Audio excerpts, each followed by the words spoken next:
What up, my freaks? RuinusInsight here with part 41 of my Total Warhammer 3 modded Kroq-Gar campaign. So as we saw last time, Kroqi arrived at Dread Rock of the Dragon Isles and had his debut battle against the forces of the Poxmakers of Nurgle. It wasn't a difficult battle by any means, but it was fun, and we will have plenty, and I mean plenty more, where that came from. In addition to that, we have reclaimed Tlashtalan, which is one of our special locations, with Gorok, and are going to proceed to reclaim, well, anything that we can reach, really. I have been floating the idea, though, that maybe we will want to temporarily peace out with the Hunts Marshal's expedition. Say we take Tlantla, and then we peace out with them while we conquer the Bordalo Errant.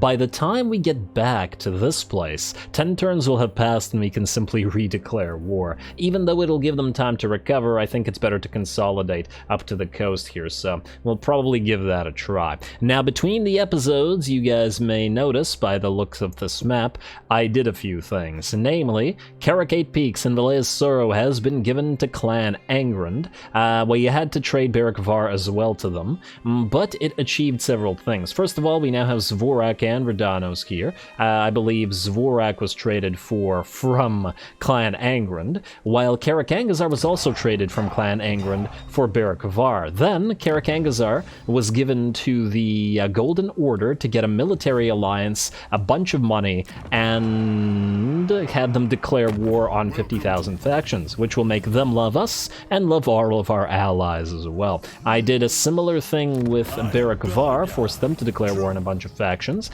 and gave them, well, as we saw, a bunch of stuff. Funnily enough, Carricate Peaks wasn't really worth a lot to them. It was very strange. Like, it was only worth, like, plus 18 points or something ridiculous like that, and I was like, really?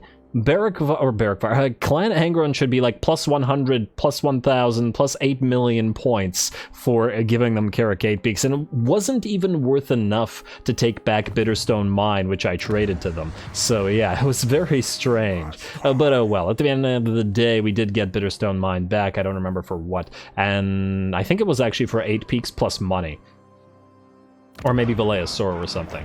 But yeah, odd, but it works. Now, by virtue of the loss of Beric Var, we are now, I think, about 700 gold per turn less, because this was actually generating quite a bit of cash. But on the bright side, we got a ton of cash for it, and I actually spent a little of the cash doing a few things as well, namely getting a few more factions to join wars and stuff like that. So if it was making 700 gold per turn and we got like 20,000 gold for it, it's pretty good. I think we can make that investment pay off more than the settlement would have made for us. I would have preferred, granted, to give Beric Var to Karazakarak to finish up this province, but I'm thinking what we'll try to do is level up Xerexil to tier 3 and see if these guys are willing to trade for it. Maybe they'll be willing to give up Beric Var in case we'll trade it to these guys. The thing is, we really want Iron Rock to complete this money-making province here, but yeah, there was nothing that these guys wanted to trade for it because it's worth a lot to them because it has a special location, so we'll see. We'll see if we can achieve that at some point. I'm banking on Zufbar, but who knows, maybe Thorgrim will take it, in which case we'll have to try something else. And Beric Var is probably by far the best option, though hopefully one of these things can go to them. We're going to hold on to Zvorak and Verdanos as well, at least for now, and the reason for that is while we may give them to the Border Princes, we might also give them to Clan Angrand, or keep them and destroy the Border Princes just to take the province for ourselves. Not that I really care about this province, mind you, and it is a yellow territory, but there's potential. Though another ally would be nice. I'll think about it. It's not going to be a huge deal either way. Anyway, we do have a lot of money to spend and a bunch of stuff to do, so let's begin. Kroqi, you are going to start off today. Let's have you move to the Shattered Stone Isle. And this looks auto-resolvable to me. Let's just in case apply the skill points, though, just to make our auto-resolve that little extra bit stronger. So Kroqi, you are going to go with... you have all the good stuff here. I guess we could still get 1 point in Epicentrist. Yeah, well, it really depends on how many of these things we keep. Either way, we'll probably always have at least one Bastion here. So it'll at least buff the Basti. And we probably might get a second one. Teto Echo, you're at rank 30, which means Mentor, obviously. Gotta love Mentor. And then we got Pradot, who has all the good stuff, but is still becoming a stronger fighter with every single point. I think we'll get Forward Scout for him, not so much because I care about Vanguard deployment, but because of the missile resistance, as it's always quite useful to have. We could probably also go for Agility of the Lizard as well. I changed my mind. I hadn't realized we didn't get the last point, and we are the elite, and we very well should get that. There we go. Now, you guys are hitting for 66, and you guys are hitting for 95. Well, 84. 95 is the one with the razor stand, but 84 weapon strength. And that's insane. And that is absolutely insane. For a unit with 80 units especially, but anyway, we'll get it, we'll get it quite a bit more. In fact, here's a little bit more with another. We are the elite, so now you're at 85 and 96. Ooh, nearly breaking 100 on the Razor Standard one. And Lord Kroq still has not leveled. Try again, Lord Kroq. Auto-resolve. And, oh, wow, that hurt. Okay. I wasn't expecting that to hurt nearly that much, but oh well, hopefully you can heal up nicely. I think we'll have to manually fight the next one because of that. Damn. And it's the dinos that once again got hurt. The auto-resolve doesn't like the dinos any more than it likes Doom Wheels or anything like that. Ah, poor dinos. Oh well. Now, there's a bunch of stuff... Wait, what? We can get returning power without getting the rest of it. Well, that's just odd. Not that we need to get it right now, mind you, it just looks odd. Okay, in terms of what we do need to get right now, while I would like several things here... Fear of the Old Ones, melee attack for Slan, ward save rather, for Slan. Telepathic Link would buff up Pyroxy. A little bit at least. But I feel like we want to go through Grand Palanquin, just to make us move even further. Would be nice after all. And then there's some really nice stuff in this line as well. Melee attack plus 50 when fighting Warriors of Chaos and Demons of Chaos. Granted, oh, well, you know what? We are fighting these guys right now. Yeah, you know what? I like that. Let's get Grand Palanquin and maybe some other stuff here. Attrition reduction. Ooh. You know, there's a very high likelihood that we'll be getting plagues shortly. You know what? I think we're actually going to go for Geomantic Aid. And the plagues are gonna hurt. And this is why we really can't auto-resolve like this. Is my bad, but too late now. Hopefully we don't get a plague. Oh, that'll kill the dinos. It'll kill all three if we get a plague. Oh, man. Well, we'll see. Hope I don't come to regret it. Next up, Chameleon, your turn to move, buddy. Oh. Depends on if we actually try to knock these guys out or not. If we do, it would allow you to move to Stormhenge, though by the looks of it, this guy is gonna go after it as well. Thing is, these guys don't like us, and they could take the opportunity to attack us. Which makes me think we should take the opportunity to attack them. Stormhenge will probably be worth a decent amount of money for us eventually if we trade it to the dwarves here, and wow. Didn't we trade Galbaraz to them a while ago, and they still haven't rebuilt it? What are you guys doing? And I know that we were taking all their money early game, but we haven't been doing that in a while, so I feel like it shouldn't do. You should be spending it on stuff and leveling up. Crooked Fang Fort's still at level 1. Huh.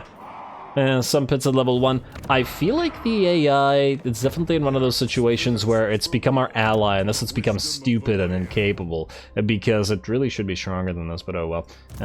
It'll also cost us 5,000 gold to take Stormhenge for ourselves. Maybe we just ignore it then. I mean, I guess we could take Gorgazanaset if you can reach it. No, you cannot. And at 5k, I feel like it's not worth it. Well, anyway, we'll decide with Chameleon in a second. Let's do the rest of this stuff just in case there are other battles to fight. Kanos Kier, you are heading out, my friend. Head out to here. Go towards that fell cargo, but otherwise head out to Lustria. 'Tis time. Then we have your hero, Huaral, who is going to join you. Like so. Eventually, anyway. And just to double check, we already checked the... Yeah, we checked that, okay. That's fine. Isoko Rasmate will ignore you for now. Kowal, same with you, just presuming that we attack this. Tic-Tac. Yes, you need to go into encamp stance. You need to start moving to... Oh, wait, actually, don't go in camp. You're already healed up. You go into channeling, and then stay right here. And then you can hit Miragliano next turn. Though, yeah, they've got a lot of range defenses. Should be an interesting fight. Alright, and we'll keep leveling... we'll keep leveling this place. We want to make it as expensive as possible for when we inevitably trade it to Clan Angrand. Anyway, Tic-Tac has moved. Peragio, you do not need to move, but you do need to get more... I was about to say skink cohorts, but you know what? Start building a couple Source Spears for Kogorok to replace these guys. I was really hoping that by now we'd get the Blessed Source Spears, but it ain't happening. Or Blessed Temple Guard, anything. Game, please. Why are you doing this to me? Anyway, March stance on you, Cassitan, and you are moving out towards Kroq-Gar. You gotta give him all of these guys. We could have built some dinos for him, but, as in another Reviv Crystal. We do have military access with Imrik, we do, yes, beautiful. Okie dokie, everybody keep moving. Let's see what else we got. Sakail, what do you got? You are a skink priest of the heavens. And we generated you all the way back here because you can steal tech. We gotta try to get another one to Kroki, but I feel like, yeah, I didn't like any of these. And I didn't like what you had either, did I? Yeah. Huh, weird. Why can't you move far? You're not a... You're a hero. What is taking your movement? Oh, you have to cross the river because it's on the other side of Quetzal. Okay, fine, makes sense. Cross river. And then try to steal tech. Hey, succeeded. Well done, little fella. I'm impressed. Let's get specialist. And speaking of tech, while we're here, I think now... I did want to start on the Saurus line. This would take 12 turns. But you know what? Let's do Sequence of the Artisan first, because most of our money is coming from industry, so this should still be quite worthwhile. I don't really care about looting or reclamation, but Sequence of the Artisan is decent. Sequence of Productivity could be okay as well. In fact, at 25%, that's like building 25 Temples of Quetzal. Well, not Temples of Quetzal, the other thing. Where's Chockwell? Let me just double check here. This thing, lodestones. Income from settlement building cell +2. Okay, so it's not like building 25, it's like building 12. Still quite a bit though. Yeah, and our settlements don't generate a crazy amount of cash. 150. I'm just still wondering whether those are worth it to be built, but we'll not bother with them for now. Anyway, Duranadar, you're supposed to join Kowal, which you will do in a second. You are a Kroq-Gar master after all. Kylok, you are going to... Wait, let's see. So Gorok can't move right now, but Kylok can't reach Gorok. I'm a little bit worried about Kylok dying and losing all these precious units. You know what? Go here for now. In fact, go into, let's say, Astromancy stance. And then sit in... Oh, you can't reach it in Astromancy stance? Okay, fine. Go into Battle March. Ah, what the heck happened? Yeah, sometimes you switch stances and it eats your movement points. It's really bizarre. It's a very strange bug. I don't think there's anybody else nearby, so maybe you can reach Gorok there, but they'll probably want to move to Walatal anyway, which will mean going through this, so it won't matter. Alright, you're in a good place now. Who's up next? Duranadar and Kylok, you have both moved, and I think that's about it. Let's do a battle then. And to guarantee a battle this turn, I guess we're gonna go for Shirks. It's free XP, and yeah, it's kind of annoying, but I just don't trust these rogue armies, man. I've been bitten by leaving them alone too many times throughout playing this game, and I really don't want to make that mistake for like the 100th time. Another point in Resilient for you, friendo. And then our Skink Priest. I guess another point in Scouting. You do have the Curse of Enric here available now, but we have like no magical items. Well, very few, I should say. Now let's put you into Battle March, and then let's attack. We are going to... I guess we could request to join war from these guys. It'll keep them nice and friendly for a little while longer. Doing more. Beast catches. And give us money. You're not gonna give us the Great Desert for this, are you? Minus 65. Yeah, you know, somehow I doubt it. I just want to see... Oh! El Calabat isn't worth much. Oh, that's interesting. Huh. It isn't worth much at all. And we do need El Calabat. This is one of the main reasons I was going to destroy them, because El Calabat will complete the cracked land. I wonder if we could trade Gorgazan to them again. Or El Calabat. Otherwise we just attack them. Well, you know what? Right now it's not possible, so we'll just take their money and join this war. And it'll give Chameleon something to do. Alright, ooh, what the heck does Hawkland not like? Treaties with the Golden Order? Well, why wouldn't we have treaties with the Golden Order? The Golden Order is super powerful right now. Chameleon. 'Tis time once more to have the Skinks attack. This should be a very interesting battle for Skinks. This is not a good army for them to fight. That said, the enemy is in full speed stance, so they are vulnerable because of it. Here we go.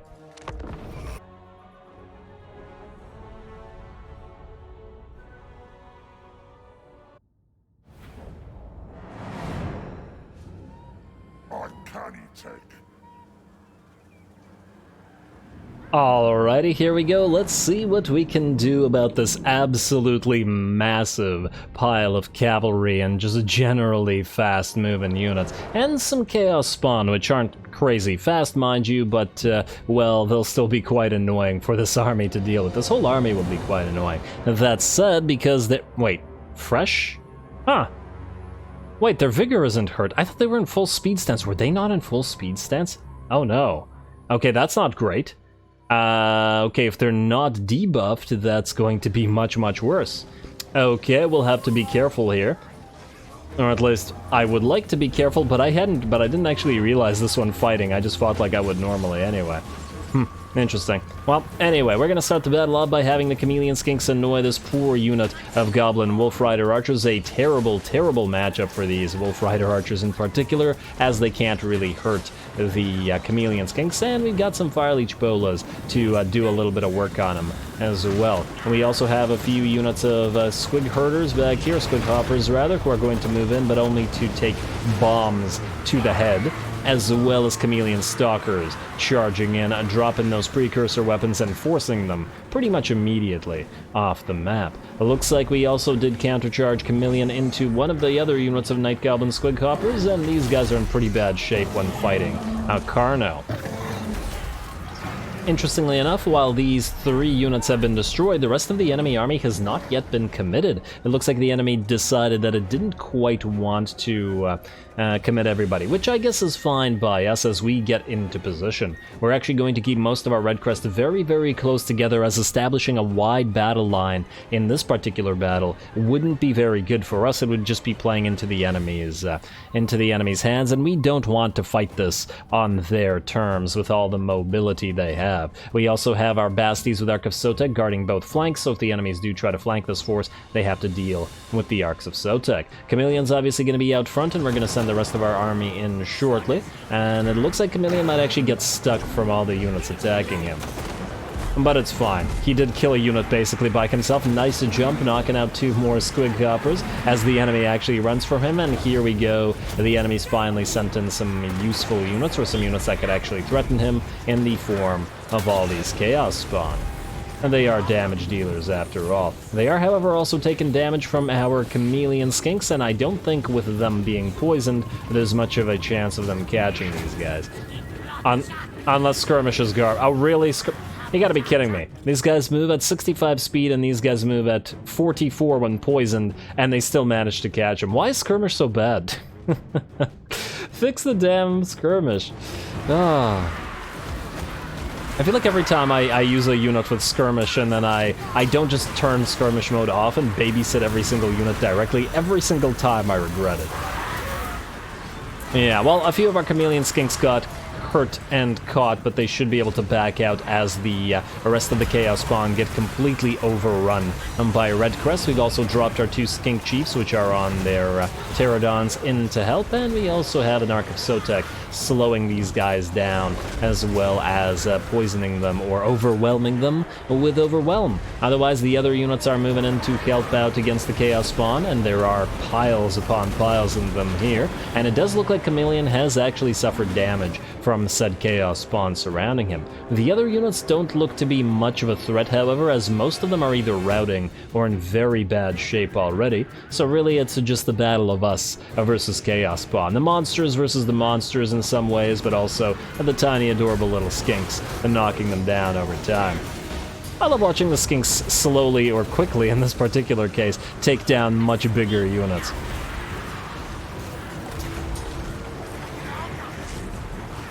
There's something very entertaining about it, I feel. Alright, you go, Skinks. Just a few more Chaos Spawn over on this side, and Chameleon's moved back into the fray, even though he did get hurt. Gotta remember, he does still have perfect spawn. So he will heal up over time. Even if it isn't in this battle, he can heal up over the next. There we go. That flanking unit of Chaos Spawn is done for, and it looks like the main enemy army is... I think they're all routing. They're all routing or broken. I see shattering units everywhere.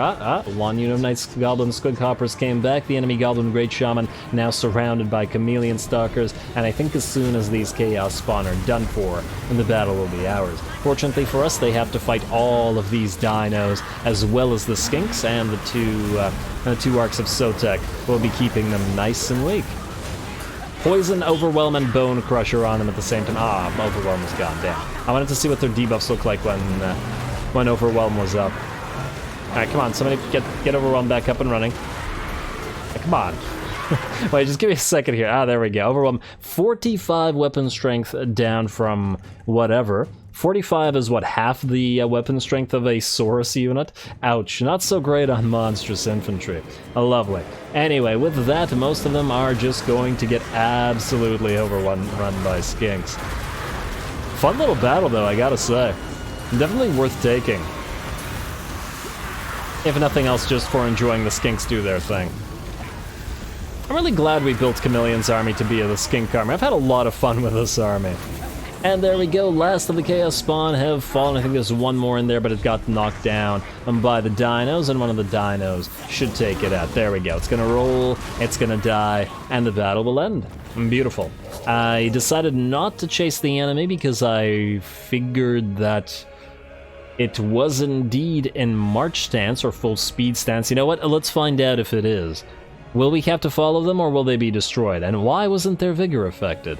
Wait, does full speed stance not affect vigor like march stance does? Damn, I gotta double check that now.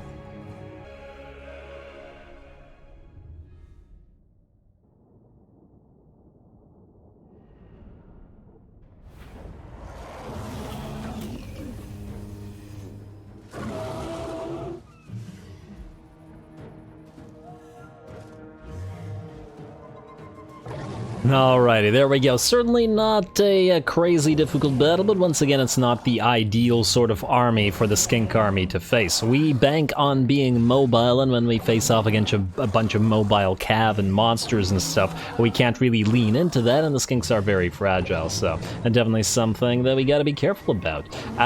We could heal up. We very well could.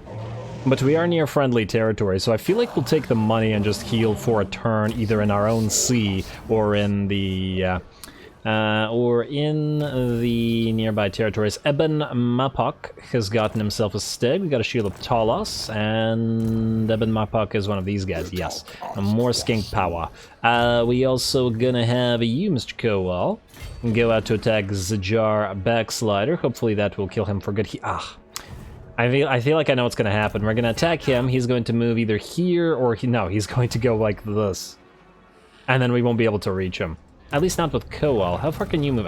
Chameleon can't move that far. He could move far enough to the Fel Cargo, though. We could try to auto-resolve it. Though I'm a little bit concerned about sudden Mad Mullitson attack and sudden Aranessa attack. And do have to be careful. Once again, you can't trust those rogue armies, whether they be the Seaborn kind or the... not so seaborn kind. The beast catchers aren't a special one, are they? Like one of the ones that constantly has to be alive because it's like it holds one of the books or something? Hmm. Well, I hope not. Anyway, Koal, you're gonna move right there. We could either delete the red crests or the regular skin cohorts. I think we'll take out the red crests. Or you know what? No, we're gonna replace these 2 red crests with 2 more Kroq-Gars once the Kroq-Gar building comes up. Actually, speaking of Kroq-Gar, Kroq-Gar building is up. I didn't notice. Well, I'm glad I thought of it because we can now recruit Kroq-Gars. In fact, we're going to have somebody do it for us. You, Koal the Tactician. Go here, and please tell me we actually have capacity. Oh wow, we have plenty of capacity. Ooh, yes. That looks like a lot of Kroq-Gars for Koal. Oh, I'm happy. I'm very happy. What I want to do, though, for you is this. You are going to briefly take the recovered Tablet of Knowledge. And where are we here? Or Tablet of Recovered, whatever. No, it's Recovered Tablet of Knowledge. And then, I want to double check, can you increase the recruitment? Yeah, if only we had more levels, we could have used Bonded Service on you. I'm just now thinking, there was somebody else that already had Bonded Service, was there? Well, if there was, I'm not bothering with it. I probably, you know what I probably should have done? I probably should have just used one of the Saurus as a permanent recruiter. And we can't currently recruit another one in the, in this territory, but the thing is, we'll probably need another recruiter later on. Maybe we wait the turn and just do it with another recruiter. I kind of like the idea. And just do it with a Saurus. Maybe the Dino Rider because of the extra campaign movement range, in fact. Yeah, alright. Cheaper recruitment is cheaper recruitment after all. You lose this and delete yourself, and then we'll give this back to you just so that you can continue powering up the rest of our faction for a turn, and we'll start on recruiting a bunch of Kroq-Gars for Koal next turn. Thus, we are going to lose... just lose one of the red crests anyway. All of these guys will get replaced by Kroq-Gars, and then we'll keep these guys in here for now. You are going to move forward a little bit more, maybe even a... yeah, that's fine. And then you're going to join the army. And then, just in case, Mr. Kroq-Gar leader, we're going to give you some points. Let's go scouting. There we go. Don't care about the other point because this isn't an actual fight. How far will you run? Not, perfect. You gotta hate it when they move around a thing and then you can't catch them, but like this we certainly can auto-resolve, and the faction should hopefully be destroyed, unless they have another secret army somewhere. And faction destroyed, beast catches. Hopefully this guy's real happy with us now. It's actually rising to positive. Not what I was expecting, but certainly nothing to complain about. Are you able to move into full speed stance? Alas, you are not. I really wish that Battle March didn't count in the sea, because we have so many armies currently in Battle March that we drop by like 6,000 gold per turn. Fell cargo, eh? We actually would be able to reach Mad Mulletson if we wanted to right now. But we'd take so much damage, and here's the problem. We would be able to reach Mad Mulletson, but we wouldn't be able to come back, and Aranessa might be somewhere around here, trying to go after another army, which would mean we're better off not risking losing Chameleon's army. So in that light, what we'll do is we'll go back to Kofor for a turn, heal up properly to full, then we'll attack Mad Mulletson if he's still here, or otherwise move to Sartosa ourselves. And yeah, there we go. Oh, the huge difference because of Battle March, man. It's insanity, it's absolute insanity. Now, we do have money to spend, so let us spend it.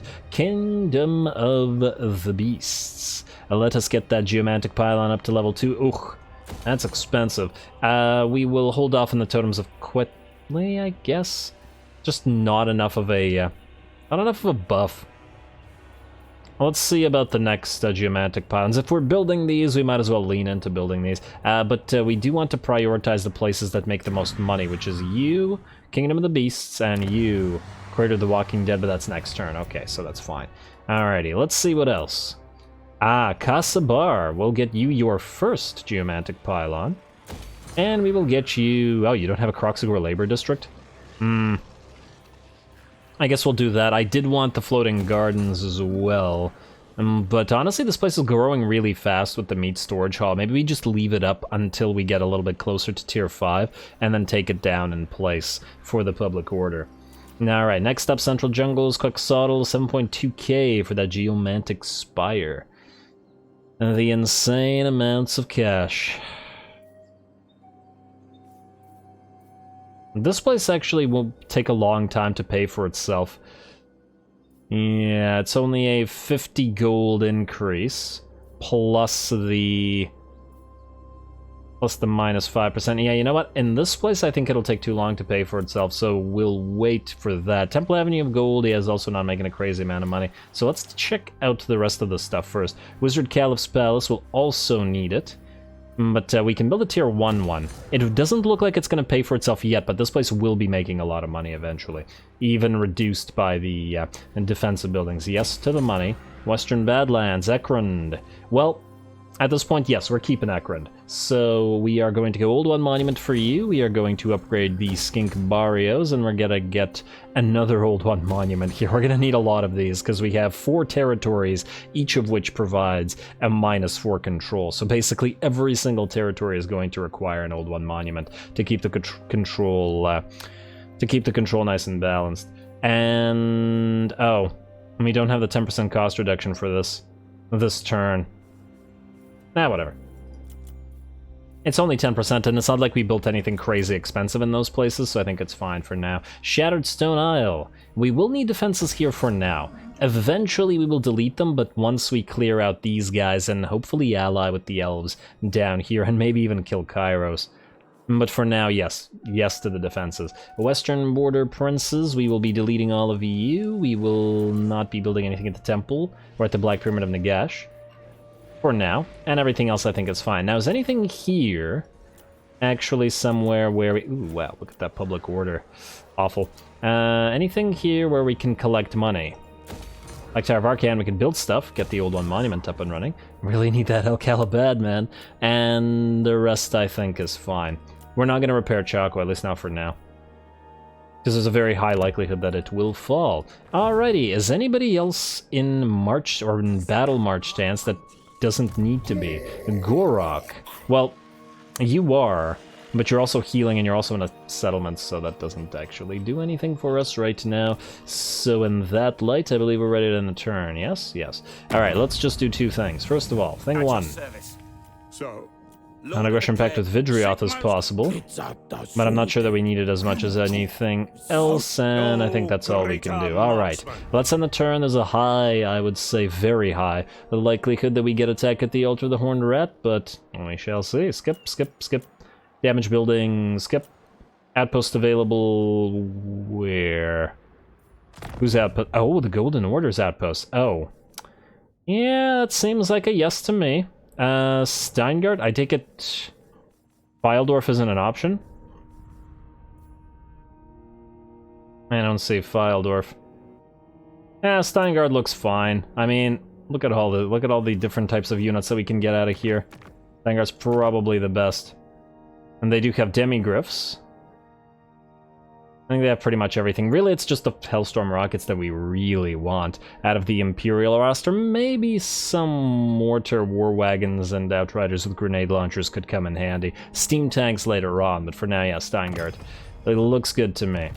Alright, outpost construction begins, and who dares to take our outpost space? Averland, okay. Averland will probably get confederated eventually, and that thing will go away. Maybe we can take that opportunity to move to Fildorf, the outpost, because this place is kind of sparsely defended if it gets attacked by Wood Elves. Anyway, and a turn, let's see if the rats attack us. I expect that they will. Teclis, you want that military alliance? Yes, but no. As soon as we find Kairos, or as soon as we sight Kairos, it'll happen, but not until then, friendo.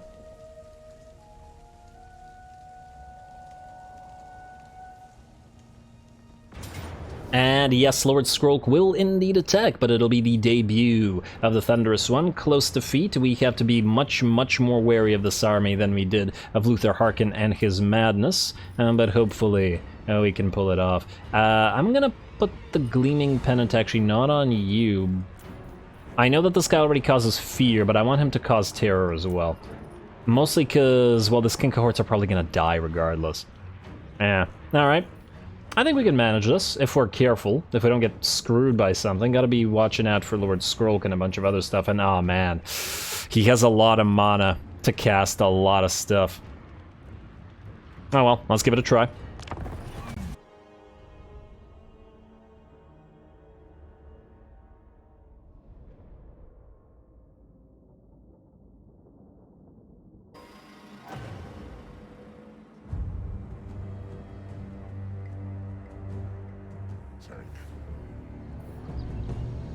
Alrighty, here we go again, TLAXBOQ. They just will not leave this guy alone, and he has to continue in defending the place.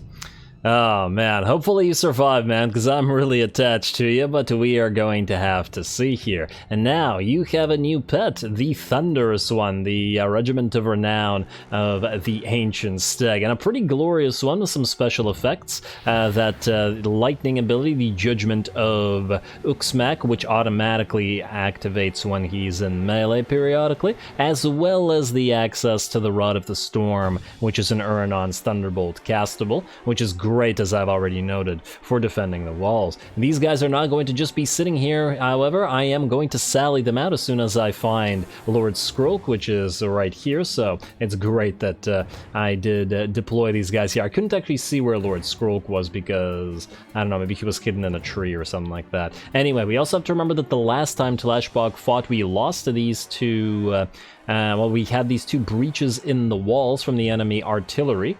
Luther's artillery, so the enemy could move into here, which we are going to be very wary of. There are a decent amount of units over on this side, but fortunately for us, the enemy has no towers here or anything like that, so they'd have to go up the walls, and I just don't think that's going to end so well for them. Besides, we got 6 towers in this one location firing on them, so that should be pretty ugly. And now, speaking of towers and firing, we're going to try to focus down these 2 units of Anointed Plague Monks, so we don't have them attack us on top of the walls. And they are probably going to be a very, very scary unit if we allow them up there. Also, you gotta love the Skaven towers, don't you? Definitely gotta be one of the coolest towers. And the backward spinning gear wheel in the middle of the thing, all this crazy nonsense on them. I do still feel like they should still fire off warp lightnings as they move or something like that, but nonetheless. Anyway, there we go. First of the enemy towers knocked down, and by the looks of it, the unit of Anointed Plague Monks within it is completely destroyed with the destruction of the tower, which is kind of interesting. Sometimes I see units like that not completely die, like they still have at least a little bit of HP. And you know what? While we're at it, I'd love to take a quick look at the Anointed Plague Monks. I know that there are some over on this side. See what they look like. Are they like Censer Bearers? No, they seem to have some sort of Plague Staff instead.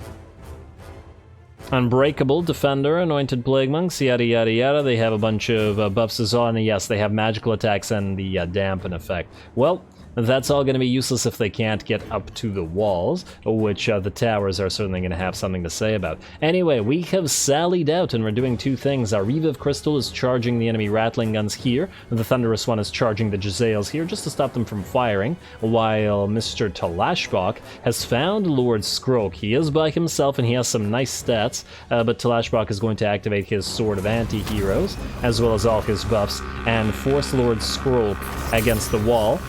It looks like Lord Skroak wanted to climb, but is not going to happen, or at least TLAXBOQ is not going to let it happen. And it looks like he keeps knocking Skroak down. One of the problems of being a Footlord. Probably not as much as it used to be back in the day, when Footlords had this huge issue of constantly getting knocked down, but now with the mass changes, it's a little bit better. And that said, Lord Skroak is in a bad way. It looks like he's going to shatter already, and is down to 97 HP, while TLAXBOQ is more or less fine. And very well done. It also looks like the enemy Rattling Guns and Jezzails are both pretty much destroyed. I like watching all the... oh wow, these guys have big blowguns up there, damn. I didn't realize that. That's kind of neat. Like little machine gun blowguns, and then we also have the effect coming in from the Thunderous One. And damn, look at all those bolts in this tower. That's quite neat. I didn't think that the Thunderous One would activate its ability when dealing with the tower. It can't actually hurt the tower, but it can stop it in its place with its mass. Generally speaking, when you do this with smaller units, I feel like it's a little bit cheesy, but I feel like with larger units like this, I can absolutely see a steg stopping a tower, so I'm not upset about doing that. It feels like it could absolutely be part of the game design. If anything, I feel like a steg could maybe even stop or knock down a tower. It could certainly destroy a wheel. And generally speaking, the same goes for various other enemies, or various other dinos, I mean. Anyway.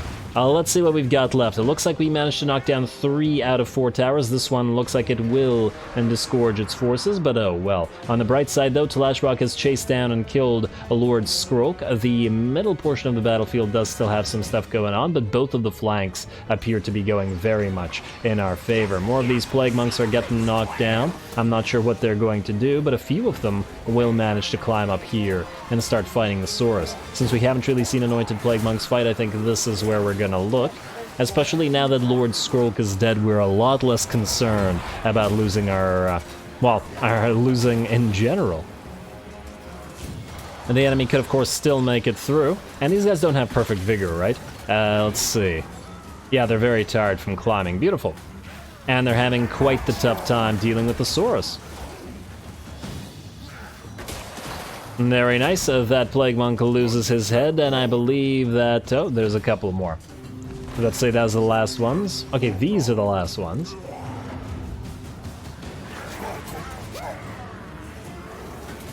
There we go. Down they go. The tower wouldn't let me focus on that particular unit, and with the death of that one particular Plague Monk, it looks like the rest of the enemy army will simply shatter. They did not have what it took to defend. It didn't get too much mileage out of our Thunderous One, but there is still another unit up here that perhaps we could cast a Urnon's Thunderbolt or Rod of the Storm on. And just because we can, we do still have to destroy all of these units after all. There we go. Lightning from a not-so-clear sky. But lightning nonetheless. Anyway, well done, Thunderous One, and just out of curiosity, you got 82 kills and 11k damage. Fairly respectable. Let's see, TLAXBOQ... Well, TLAXBOQ really only killed the enemy lord, so I doubt that he did anything too crazy. But out of curiosity... Yeah, 7k damage, not too bad. He did great. Now we just can't have him die. I will be very upset. Oh, there is one more unit that did climb the walls, however, another unit of Plague Monk Sensor Bearers, and because these guys are unbreakable, they will actually continue to fight. And it's a little bit concerning because they outnumber these Saurus by the looks of it, and have got a fairly nice position as well. Oh, and these are Sensor Bearers, they're not the Anointed Plague Monks. I wonder... So the Sensor Bearers cause Contaminated, which reduces leadership and melee attack. Yeah. Probably supposed to use them in concert with the, or in conjunction rather, with the Anointed Plague Monks. Or just in general, lots of different types of Plague Monks. Anyway, this will be the last unit on the field, so we will watch it fight, getting a little bit of support from one of our towers, I believe, or at least we should be. Oh, actually, we will be in a few seconds as these guys go in and reclaim it, as they had to chase off some storm vermin. Man, it looks like the Sensor Bearers and the Saurus are down to very, very small numbers. They're having a nice little duel here. Should we run, flee? I don't think so, because you're you're Sensor Bearers, and you do not have morale. Alright, a few more. The tower is helping now, and the Saurus are bolstered by it, I'm sure. I like how this is this little contest between one unit of Saurus and one unit of Sensor Bearers is like the best part of this battle. Though I did really enjoy the Thunderous One as well. We're gonna see plenty more of it as we go. And do a little bit of a lightning theme in that particular army. Gotta get a Lure of the Heavens guy and some other stuff. I'm just thinking, is there any other lightning units in any other roster of our allies? Who can do lightning stuff? Well, technically the, let's see, the dwarfs I don't believe have anything that's lightning-y. I mean, I guess runesmiths have, like, crackling lightning around their hammers and stuff, but,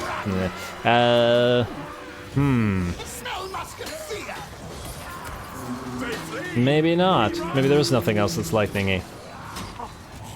They squirt fear muscular.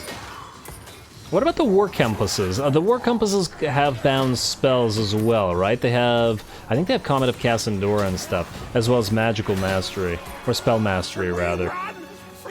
But will they count as lightning-y for the purpose of this army? I'm not sure. Well, anyway, not super important. A few more Plague Bearers, Censor Bearers, damn it every time. Censor Bearers remaining here, just fighting to the last with a sword. Some of them are still turned around, however. They're bound to the wall. I probably should have just told them to fight this directly, but while this was happening, I wasn't actually watching this, obviously. I was controlling all of our other units to try to run around and kill every single enemy so that they don't come back and re-siege us, because TLAXBOQ needs at least a little bit of a break. Anyway, on the bright side, it looks like the last of the Censor Bearers will fall, and the battle will truly be ours. There we go.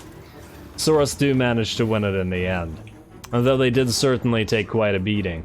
They also did a decent amount of damage, 7.2k and 47 kills to their name. They did have a little bit of help though, as the Basti with Reviv Crystal was keeping them up and running. Anyway, gonna speed it up to max now as we try to chase off anything else that remains here.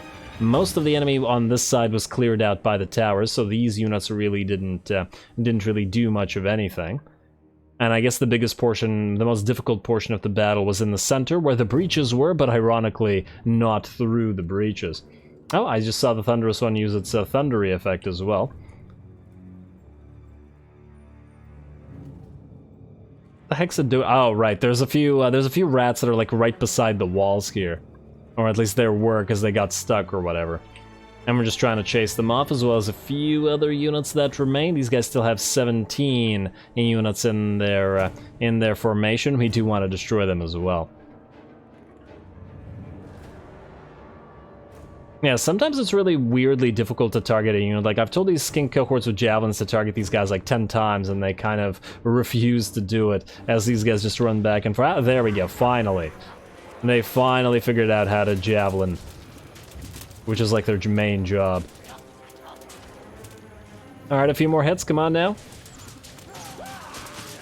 And there we go, last of those guys is done for, and now the battle is that you have lost a victory. Oh no, it's just because we abandoned the victory point. I figured for a second that it meant that we actually lost the victory point and there was a unit still active, like a Plague Monk unit, but no. We're good, another heroic victory for TLAXBOQ, and he lives to defend another day.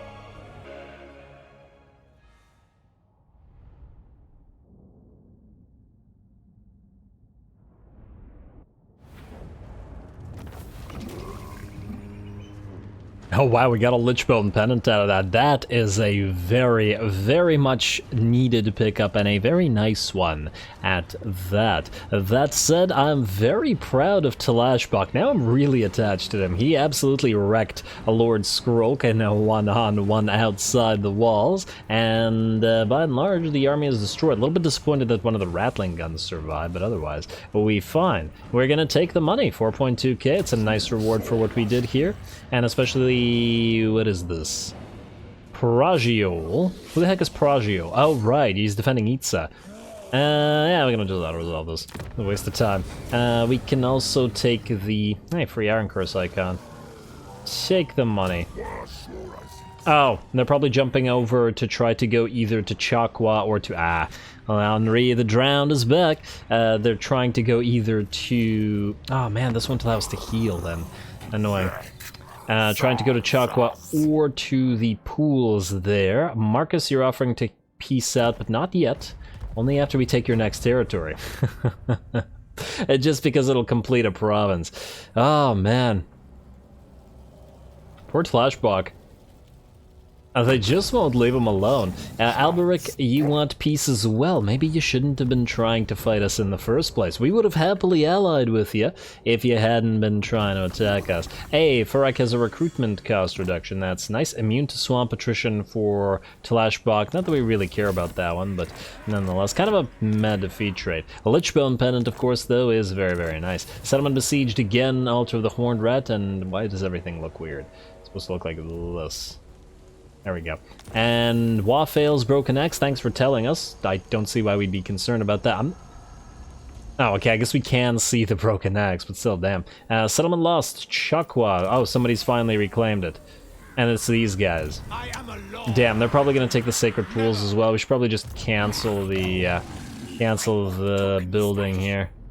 Because I don't think Gorok can march here. And oh, well, if it isn't another army ready to be fed to Gorok as well. Amateur discovered, Alaric Ranulfson, great, and that's it. Alrighty. Obviously, we're out of time. There's a lot of stuff still to do with Illustria, so we're going to do it next time. I think we might actually sally out with TLAXBOQ as well. The enemy does have some stuff, but we do have the Thunderous one to rely on, and as we've seen, TLAXBOQ himself is pretty mighty, and we have the garrison. Luther can't even run away if he tries, so I think we'll take advantage of this. I'm sure that next turn will also be attacked by Jackie here, but oh man, if TLAXBOQ still manages to survive after all of this, I'm gonna be real happy. Last thing to check before we end the episode is Confederation. No dice yet. 24 with Cult of Sotek getting their Hexoatl, really. 68 is nearly 69. Nice, but also not so nice. They're reclaiming territory. Maybe our public or our relationship with them isn't high enough.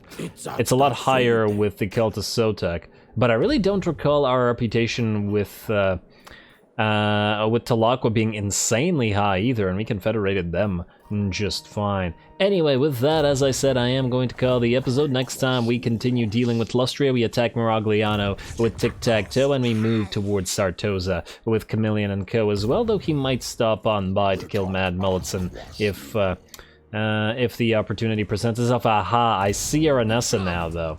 We should probably trade Verdanos away before it gets taken over. Just gotta make sure to do that next time. And then, of course, Gorok will, or Kroq-Gar rather, will continue dealing with this stuff. We might have to leave Shadowstone Isle for a turn just to take a Dragon Fang mount, but take it we shall, and then return, and then start moving out northward. Anyway, stay tuned for more lizards. Don't forget to leave a like and comment. All glory to the algorithm. And thanks for watching.